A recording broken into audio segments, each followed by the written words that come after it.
Hello students,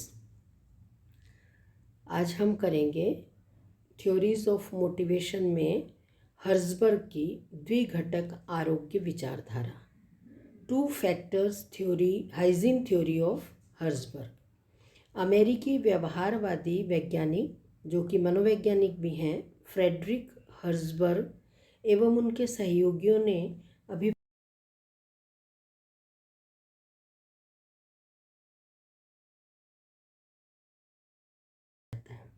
इसे अभिप्रेरणा आरोग्य विचारधारा के नाम से भी जाना जाता है, मोटिवेशन हाइजीन थ्योरी।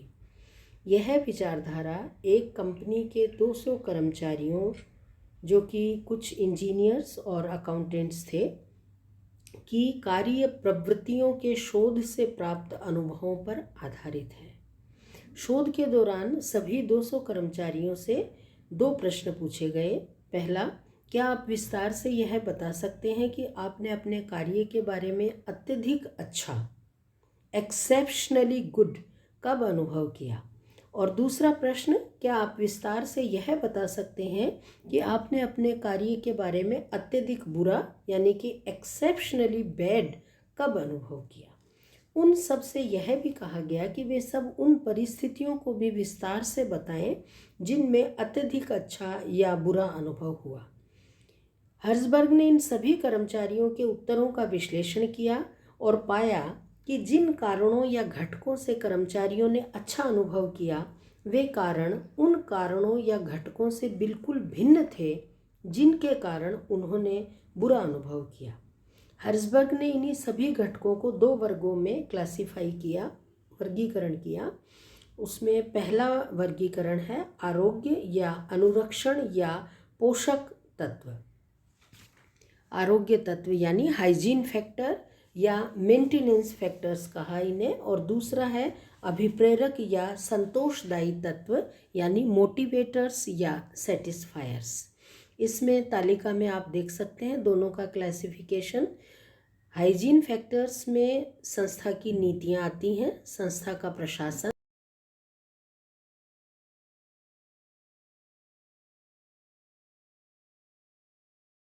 किस्म, क्वालिटी, और अधिकारियों, सहकर्मियों तथा अधीनस्थों में पारस्परिक संबंध, और मोटिवेटर्स में है उपलब्धियां, मान्यता, सम्मान, विकास, उत्तरदायित्व, व्यक्तिगत उन्नति के अवसर और कार्य की प्रकृति।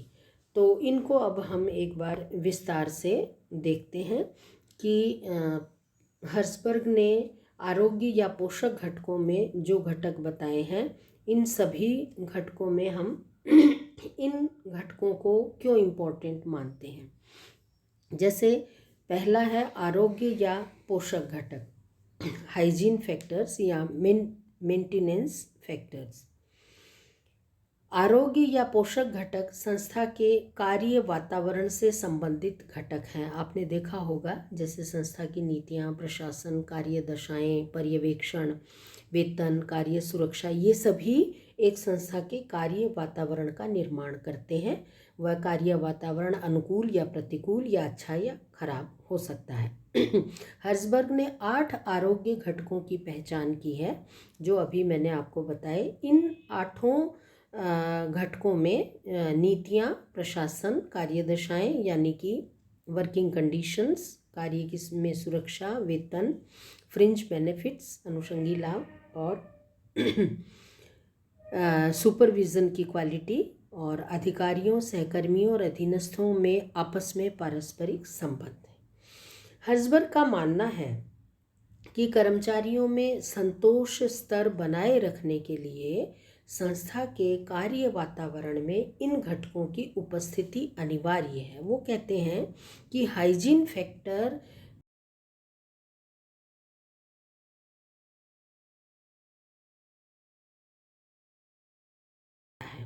इन घटकों की अनुपस्थिति या कमी कर्मचारियों में असंतोष उत्पन्न कर सकती है।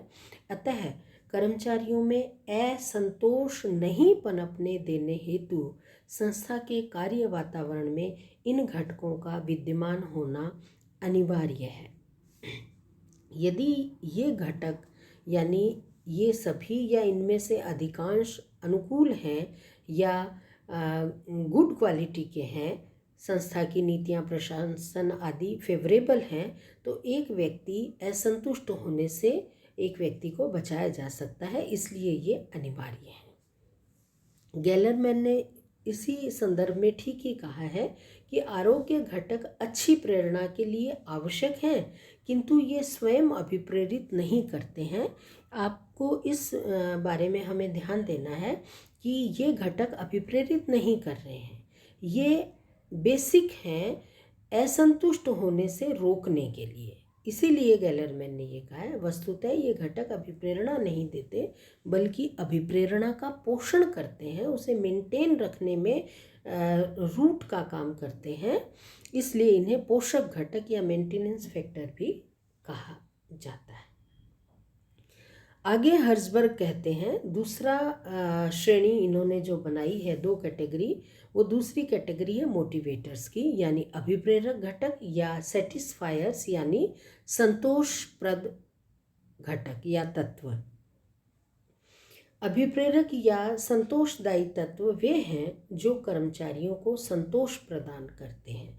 अब आप इसमें अंतर देख सकते हैं कि आरोग्य घटकों के लिए हमने ये कहा कि ये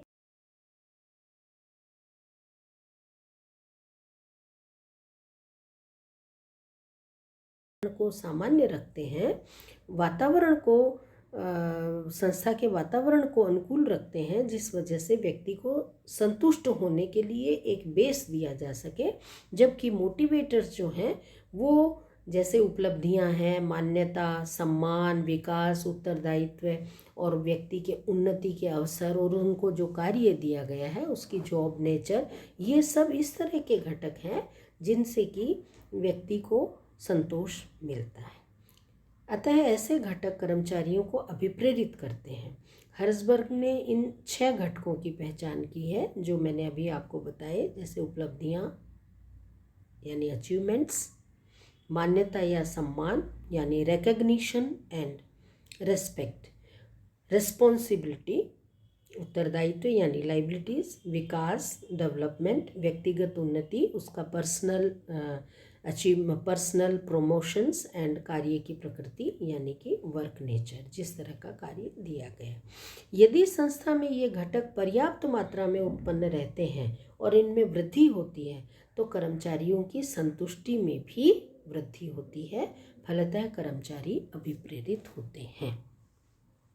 हर्जबर्ग ने स्पष्ट कर दिया कि कार्य संतुष्टि तथा कार्य असंतुष्टि परस्पर विरोधी स्थितियां नहीं हैं। अतः कार्य असंतुष्टि नहीं होने का तात्पर्य यह नहीं है कि कार्य संतुष्टि मिल रही है। संतोष अभिप्रेरक घटकों से ही मिलता है, जबकि असंतोष संस्था के कार्य वातावरण में आरोग्य या पोषक घटकों के अभाव से उत्पन्न होता है।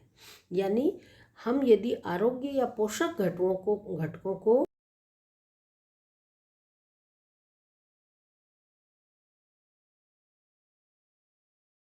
रुकता है, लेकिन संतुष्टि तो केवल मोटिवेटर्स या अभिप्रेरक घटकों से ही मिलती है।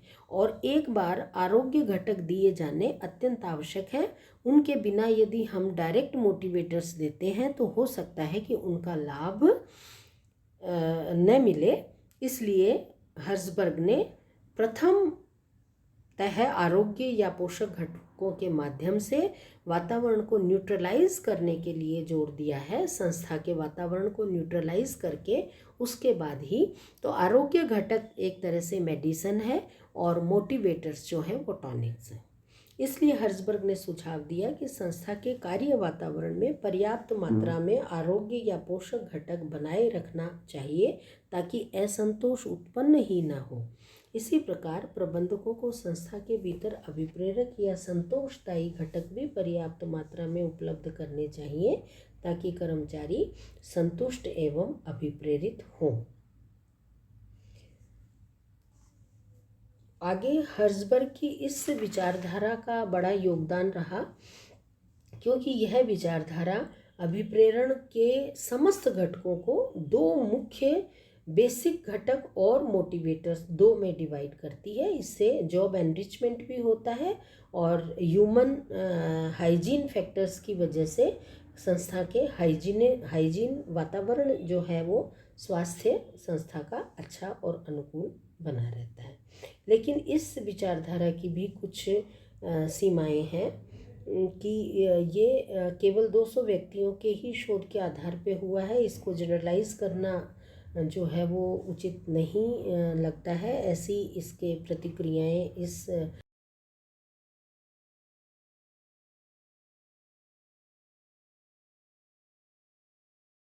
घटकों का वर्गीकरण करना अत्यंत कठिन होता है, क्योंकि कुछ व्यक्ति जैसा कि मास्लो की नीड्स हायरार्की थ्योरी में बताया कि कुछ व्यक्ति यदि बेसिक नीड्स पूरी नहीं करते हैं तो वो बेसिक नीड्स से भी मोटिवेट हो सकते हैं। इसलिए कुछ चीज़ें इसमें आई हैं। तो हम अब इन दोनों ही विचारधाराओं का विस्तार से आपस में कंपैरेटिव विश्लेषण करेंगे अगली क्लास में, जिससे कि हमें इन दोनों ही विचारधाराओं की अच्छाइयों को समझकर व्यवहार में लाने का अवसर मिलेगा और इन दोनों की कमियों को दूर करके हम किसी भी संस्था के प्रबंधक जो हैं वो अच्छा प्रबंधन करने में दिशा दे सकेंगे। तो ये थी हर्ज़बर्ग की 2 factor theory of Herzberg, hygiene factors और मोटिवेटर्स।